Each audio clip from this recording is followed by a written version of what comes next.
Bismillahirrahmanirrahim. Ini pembahasan seputar menjual pohon dan juga buah. Jadi sebenarnya walaupun fasalnya cuman hanya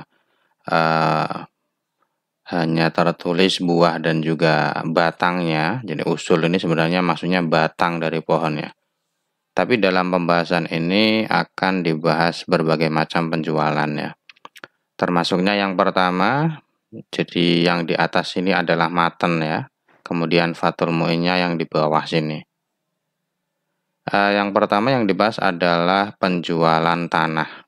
Jadi seorang yang menjual tanah, maka bangunan dan juga pohon yang ada di dalamnya itu otomatis ikut terjual. Menjual tanah sama dengan menjual bangunan dan pohon yang ada di dalamnya. Dan aturan ini tidak hanya berlaku untuk penjualan saja, tapi berlaku pula untuk hibah, untuk wakaf, dan untuk wasiat. Jadi menghibahkan tanah, mewakafkan tanah, atau mewasiatkan tanah itu otomatis menyerahkan atau memindahkan kepemilikan bangunan dan pohon yang ada di sana. Dan seperti yang saya jelaskan tadi bahwa transaksi-transaksi ini atau akad-akad ini adalah akad yang dilakukan secara mutlak. Mutlak dalam arti tidak ada batasan ya, tidak ada syaratnya. Tidak ada syaratnya.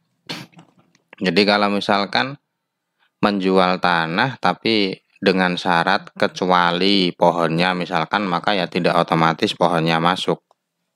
Jadi ini penjualannya mutlak, tapi secara hukum fikih penjualan yang mutlak itu memasukkan secara otomatis yang lain. Dan hal ini tidak berlaku untuk gadai dan juga pengakuan. Ya, gadai dan pengakuan. Jadi di gadai dan pengakuan ini kan tidak ada perpindahan kepemilikan ya.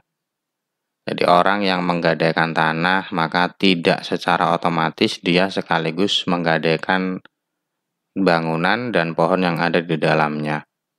Orang yang mengakui kepemilikan tanah, jadi misalkan saya tiba-tiba ngomong bahwa tanah yang ada di samping lapangan misalkan itu adalah milik A, itu otomatis itu tidak secara otomatis pengakuan itu mencakup bangunan dan pohon yang ada di dalam tanah itu.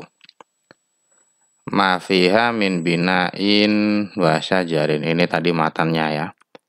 Dan di sini diberi catatan di dalam syarahnya bahwa pohon yang masuk dalam penjualan mutlak, penjualan tanah secara mutlak itu pohon yang belum kering. Pohon yang masih basah, pohon yang belum kering. Kemudian selain bangunan dan pohon, yang masuk dalam penjualan tanah secara mutlak adalah buah yang belum ada di saat penjualan. Jadi saat penjualan ada pohonnya, otomatis pohonnya ikut masuk dalam penjualan, tapi di saat itu pohonnya belum berbuah. Setelah penjualan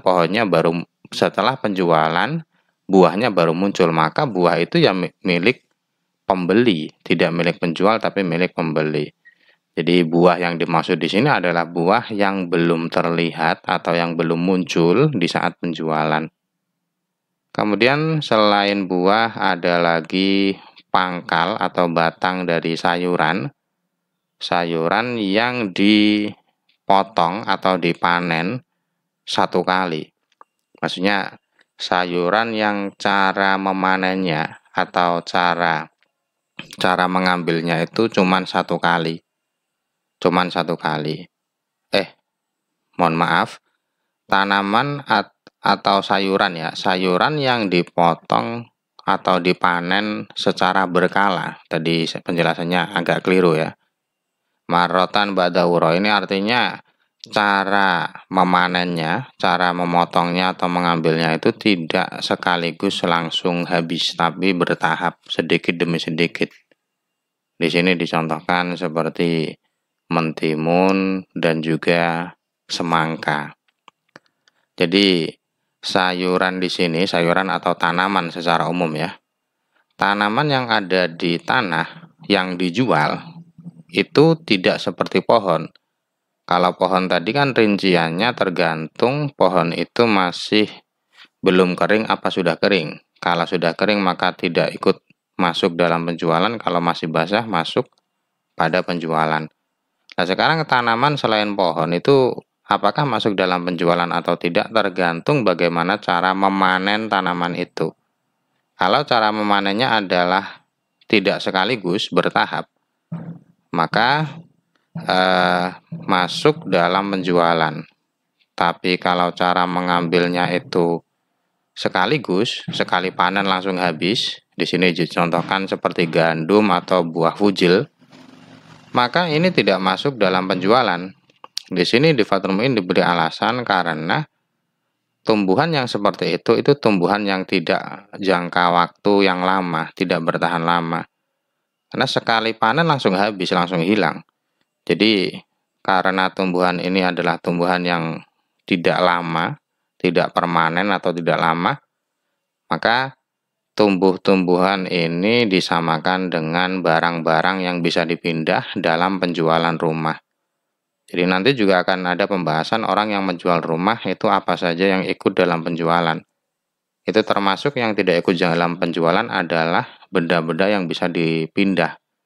Ya misalkan tempat tidur ataupun apapun lah. Pokoknya yang bisa dipindah itu tidak masuk dalam penjualan.